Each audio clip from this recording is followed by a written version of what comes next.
नमस्कार बच्चों, class 12 business study वित्तीय प्रबंधन फाइनेंशियल मैनेजमेंट। हम बच्चों ये चैप्टर कर रहे थे। इस चैप्टर में हम आगे पढ़ते हैं।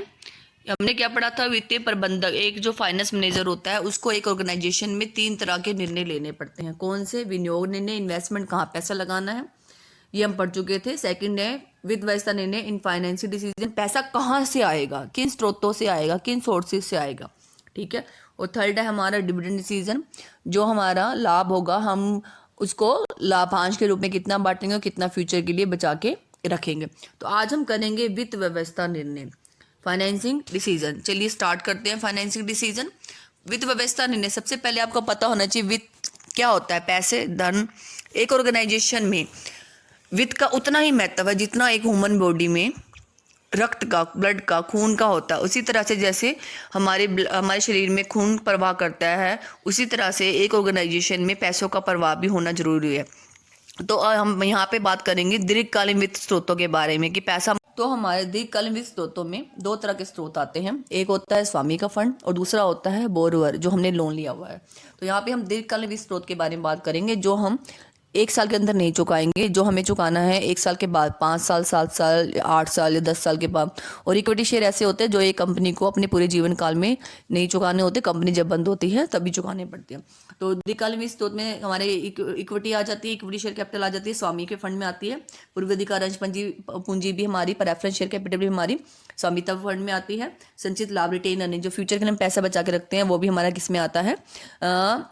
स्वामित्व फंड में। इसी तरह से हमारे बोरोवर फंड है, जो हम लोन लेते हैं, वो लोन लेते हैं। उस तरह से लोन में क्या आ जाते हैं? हमारे दीर्घकालीन ऋण आ जाते हैं। जैसे आपने डिबेंचर्स के बारे में पढ़ा होगा, ऋण पत्र के बारे में पढ़ा होगा अकाउंटेंसी में, कई तरह के लोन आ जाते हैं, ठीक है।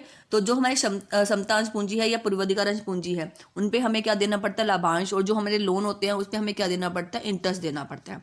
तो हमने क्या करना है? किससे पैसा इकट्ठा करना है? इसके लिए हम सबसे पहले क्या करना पड़ेगा? जो भी विभिन्न स्रोत हैं, जो भी सोर्सेज है, उनकी कॉस्ट, लागत और लाभ का विश्लेषण करना पड़ेगा कि इससे हमें लाभ होगा या नहीं होगा, या इसकी लागत क्या रहेगी। जैसे आप शेयर कैपिटल के ऊपर, अगर आप शेयर से पैसा इकट्ठा करते हो तो आपको लाभांश देना पड़ेगा, तो उसकी लागत क्या? डिविडेंड लाभांश है। और जो अब लोन लेते हैं उसके ऊपर आपको क्या देना पड़ता है? इंटरेस्ट देना पड़ता है, तो वो उसकी क्या है? लागत है, ठीक है। इससे हम चीज़ों का हम क्या करते हैं? अध्ययन करते हैं। उसके बाद ही हम डिसाइड करते हैं कि पैसा कहाँ से इकट्ठा करना है। ये नहीं कि आप सिर्फ शेयर से पैसा इकट्ठा करोगे, ठीक है, आपको लोन की जरूरत नहीं पड़ेगी, या आप लोन से पैसा इकट्ठा करोगे आपको शेयर इश्यू नहीं करने पड़ेंगे। तो ऐसा नहीं होता, आपको दोनों स्रोतों से ही पैसा इकट्ठा करना पड़ता है, ठीक है। तो इनका एक आइडियल, ऑप्टिमम क्या होनी चाहिए? रेशो होनी चाहिए, जो हमारे ऑर्गेनाइजेशन के वो आगे चला सके, ठीक है। चलिए आगे स्टार्ट करते हैं हम। वित्त के स्रोत तो हमारे कौन से थे? अभी हमने डिस्कस किया, अंश पूंजी, और दूसरा कौन सा है? ऋण पूंजी, ठीक है। तो इन दोनों चीजों को हम लेके चलेंगे, अंश पूंजी और ऋण पूंजी को लेके चलेंगे, जो आगे हमारी डिस्कशन होगी। तो वित्त व्यवस्था निर्णय को प्रभावित करने वाले घटक कि हमने पैसा कहाँ से इकट्ठा करना है, शेयर से या हमने लोन से। तो वो कौन कौन से तत्व है जिनको हमें ध्यान में रखना पड़ता है?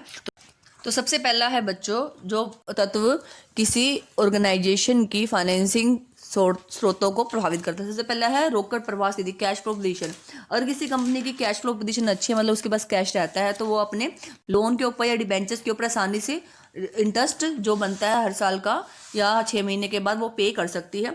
यहाँ तक कि जो उसने लोन लिया वो मूल राशि, प्रिंसिपल को भी वापसी में का भुगतान भी आसानी से कर सकती है। तो अगर किसी कंपनी की फाइनेंशियल पोजीशन अच्छी है तो उसे क्या करना चाहिए? पैसा कहाँ से इकट्ठा करना चाहिए? डिबेंचर से या लोन से। अगर फाइनेंशियल पोजीशन अच्छी नहीं है किसी कंपनी की, तो उसे क्या करना चाहिए? पैसा कहाँ से इकट्ठा करना चाहिए? इक्विटी से इकट्ठा करना चाहिए, क्योंकि इक्विटी के ऊपर अगर पैसा है तो हम उसके ऊपर डिविडेंड देंगे, अदरवाइज हमारे ऊपर इतनी कंपल्शन नहीं होती कि उसके ऊपर डिविडेंड दे सके। तो पहला क्या है? रोकड़ प्रवाह स्थिति अगर अच्छी है तो पैसा कहाँ से इकट्ठा करेंगे? डिबेंचर से या लोन से। लेकिन अगर अच्छी नहीं है तो हम कहाँ से इकट्ठा करेंगे? शेयर कैपिटल से, ठीक है। नेक्स्ट है बच्चों हमारा कॉस्ट, लागत। तो बच्चों हमारा सेकंड है कॉस्ट, लागत। क्या है हमारा सेकंड में? कॉस्ट, लागत। लागत का मतलब होता है कि जब हम लोन से पैसा इकट्ठा करते हैं तो हमें इसके ऊपर क्या देना पड़ता है? इंटरेस्ट देना पड़ता है। और जो अगर हम शेयर से पैसा इकट्ठा करते हैं, चाहे हम प्रेफरेंस शेयर से इकट्ठा करें चाहे हम इक्विटी शेयर से इकट्ठा करें, दोनों पे हमें क्या देना पड़ता है? डिविडेंड देना पड़ता है। एक बच्चों बात याद रखना, जो लोन के ऊपर इंटरेस्ट की रेट होती है वो फिक्स्ड होती है, डिसाइडेड होती है कि इतना ही देना है, ठीक है, और मेनली वो क्या होती है, कम होती है। और जो प्रेफरेंस शेयर्स है उनकी भी दर जो होती है, उनके ऊपर जो डिविडेंड देना है वो भी निश्चित होता है, लेकिन समता अंशधारियों पर जो डिविडेंड देना है वो निश्चित नहीं होता। जब कंपनी का प्रॉफिट ज़्यादा होता है तो समता अंशधारियों को डिविडेंड की रेट भी क्या होती है, ज़्यादा हो जाती है, तो उनको, क्योंकि उनके लाभांश की दर निश्चित नहीं है, ठीक है, तो फिर उसको हम अगर ज़्यादा प्रॉफिट हो गए तो उसको कंपनी क्या करती है, उनको दोबारा से भी लाभांश दे दिया जाता है। इसीलिए जो समतांश पूंजी है वो उनकी लागत क्या होती है, ज़्यादा होती है, मतलब उनको हमें क्या देना पड़ता है, डिविडेंड 2 बारी भी देना पड़ सकता है। लेकिन जो डिबेंचर्स होते हैं, लोन होते हैं, उनकी जो रेट होती है फिक्स्ड होती है, वो भी काफ़ी कम होती है। तो अगर हम कॉस्ट की पॉइंट ऑफ व्यू से देखें तो हमें पैसा कहाँ से इकट्ठा करना चाहिए, डिबेंचर से इकट्ठा या लोन से हमें क्या करना चाहिए, पैसा इकट्ठा करना चाहिए, क्योंकि जो ये रेट होती है ये काफ़ी कम होती है। नेक्स्ट है हमारा बच्चों जोखिम रिस्क। बच्चों जब आप शेयर से पैसा इकट्ठा करते हो तो आपको कोई भी सिक्योरिटी नहीं रखनी पड़ती है, लेकिन अगर आप लोन या डिबेंचर से पैसा इकट्ठा करते हो तो आपको क्या करना पड़ता है, कुछ ना कुछ जमानत के रूप में, सिक्योरिटी के रूप में रखना पड़ता है। तो अगर हम उनका मूलधन या ब्याज नहीं चुका पाते तो वो उस फिक्स एसेट को जो हमने जमानत के रूप में रखी है, तो ऋण वाले क्या करते हैं, उसको ऑक्युपाई कर लेते हैं, उसको ले लेते हैं। ठीक है, तो ऋण पूंजी क्या होती है, सर्वाधिक जोखिमपूर्ण होती है, रिस्की होती है। ठीक है, अगर हम रिस्क से बचना चाहते हैं तो हम डिबेंचर से पैसा इकट्ठा या लोन से पैसा इकट्ठा हम क्या करेंगे, नहीं करेंगे। हम कहाँ से पैसा इकट्ठा करेंगे, शेयर से इकट्ठा करेंगे, और वो भी कौन से शेयर से इकट्ठा करेंगे, मेनली इक्विटी शेयर कैपिटल से। तो रिस्क के पॉइंट ऑफ व्यू से हमें किससे पैसा इकट्ठा करना चाहिए, इक्विटी शेयर कैपिटल से, क्योंकि डिबेंचर्स या लोन क्या होते हैं, रिस्की होते हैं। नेक्स्ट बच्चों आपका निर्गमन लागतें। निर्गमन लागतें क्या होती हैं, जब हम शेयर्स या डिबेंचर्स इशू करते हैं तो हमें कई तरह की जो ये इनको कहते हैं सिक्योरिटीज़ कहते हैं, शेयर्स या डिबेंचर्स को हम क्या कहते हैं, प्रतिभूतियां, सिक्योरिटीज़ कहते हैं। तो जब इशू करते हैं तो हमें क्या करना पड़ता है, एडवर्टीजमेंट निकालनी पड़ती है।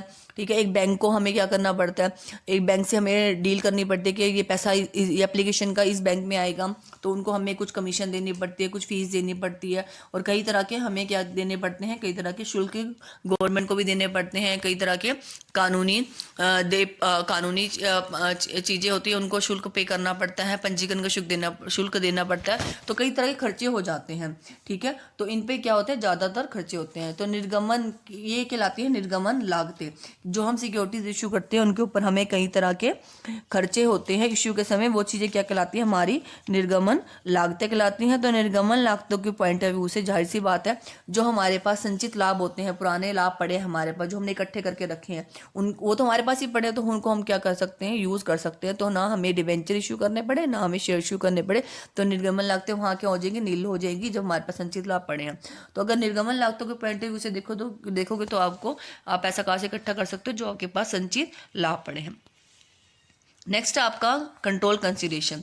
क्या चीज़ है, कंट्रोल कंसीडरेशन, नियंत्रण। इसमें क्या होता है, सपोज करो एक कंपनी के पास 10 इक्विटी शेयर है, सपोज कीजिए, तो कितने लोगों के हाथों में है इक्विटी शेयर, आपको पता है कि मालिक होते हैं इक्विटी शेयर होल्डर, तो 10 लोगों के पास कंपनी का हक है। ठीक है, अगर हम शेयर्स इक्विटी शेयर और इशू कर देते हैं, ठीक है, अगर सपोज करो कि 5 और इशू कर दिए, तो आप टोटल कितने हो गए, 15 हो गए, तो 15 लोगों का हक हो गया। ठीक है, अधिकार हो गया।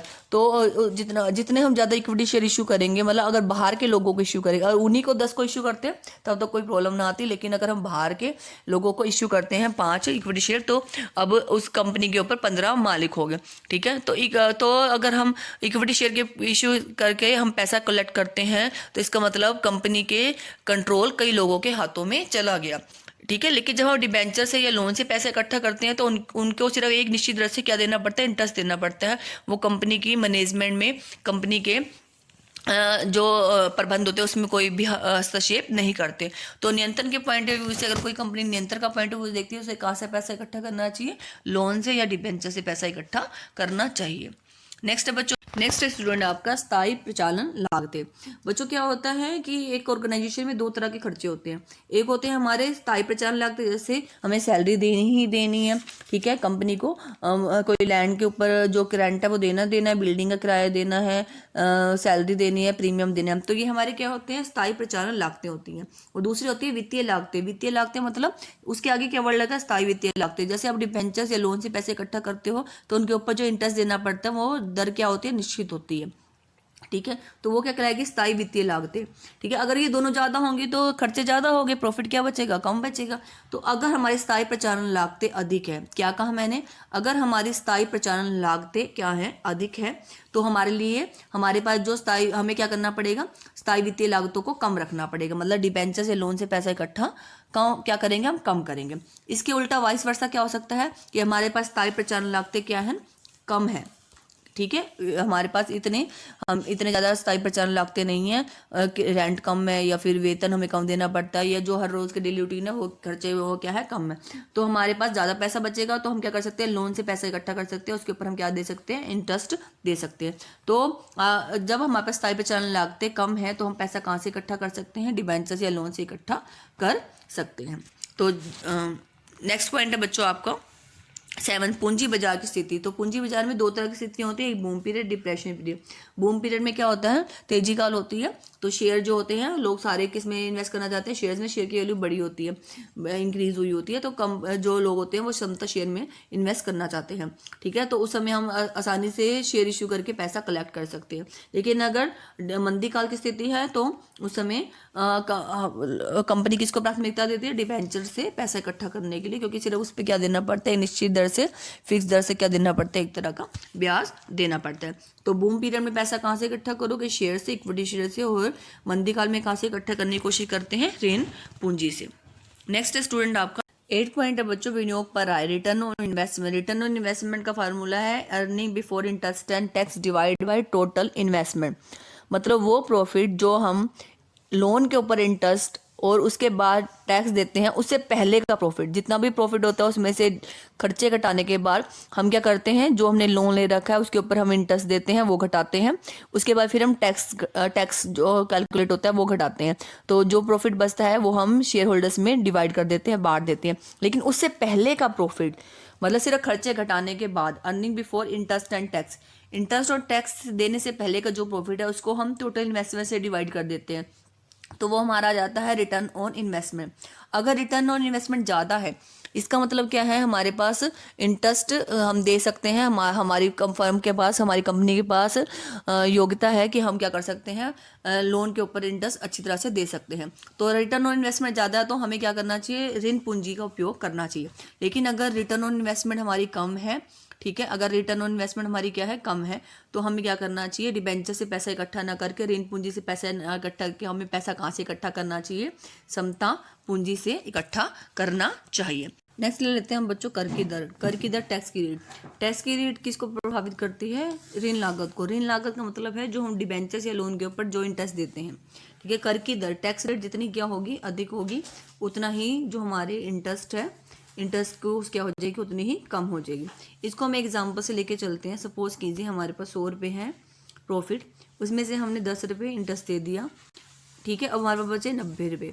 ठीक है, उसमें से हमने टैक्स देना है 30%, तो 90 का 30% दोगे 27 रुपये। तो यहाँ पे हम टैक्स कितना दे रहे हैं, 27 रुपये दे रहे हैं। अगर सपोज कीजिए हमारे पास इंटरेस्ट ऑन लोन ना होता तो हमें टैक्स कितना देना पड़ता है, यहाँ पे 27 रुपये दे रहे हैं। अब देखते हैं दूसरे केस में क्या होता। दूसरे केस में हमारे पास 100 रुपये हैं, उसमें से हम सीधा क्या दे रहे हैं, टैक्स दे रहे हैं, ये हमारे पास डिबेंचर्स नहीं है या लोन नहीं है। तो 30% के हिसाब से कितना होगा, 30 रुपये होगी। तो पहले केस में हम 27 रुपये दे रहे थे टैक्स, और दूसरे केस में हम क्या दे रहे हैं, 30 रुपये दे रहे हैं। तो अगर हम डिबेंचर से पैसा इकट्ठा कर लेते हैं तो हमारे पास 3 रुपये की बचत हो जाती है टैक्स में, क्योंकि पहले हम 27 रुपये टैक्स दे रहे थे, अब 30 रुपये, अब हमें ज़्यादा टैक्स देना पड़ रहा है। नेक्स्ट पॉइंट है हमारा लोचशीलता, फ्लेक्सिबिलिटी। फ्लेक्सिबिलिटी का मतलब है कि हम अपनी पूंजी को बदल सकते हैं, पूंजी ढांचे को, कैपिटल स्ट्रक्चर को। कैपिटल, आपको पता है कि समता शेयर को तो हम बदल नहीं सकते, समता पूंजी को तो हम पेमेंट कर नहीं सकते। वो तो सिर्फ कब हो सकती है पेमेंट, जब कंपनी क्या हो जाती है, खत्म हो जाती है, कंपनी का लिक्विडेशन हो जाता है। ठीक है, समापन पर ही होता है। लेकिन जो हमारे प्रेफरेंस शेयर्स है उनकी हम पेमेंट कर देते हैं, और जो डिबेंचर्स या लोन ले रखे हैं उनकी भी हम पेमेंट कर सकते हैं।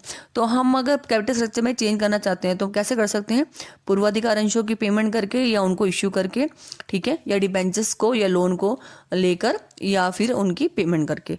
तो अगर हमारे पूंजी ढांचे में क्या होनी चाहिए, पर्याप्त फ्लेक्सिबिलिटी होनी चाहिए, लोचशीलता होनी चाहिए। तो ये किस लोचशीलता कैसे आ सकती है, सिर्फ किसके द्वारा आ सकती है, पूर्वाधिकार अंशों और किसके हिसाब से, ऋण पूंजी के हिसाब से।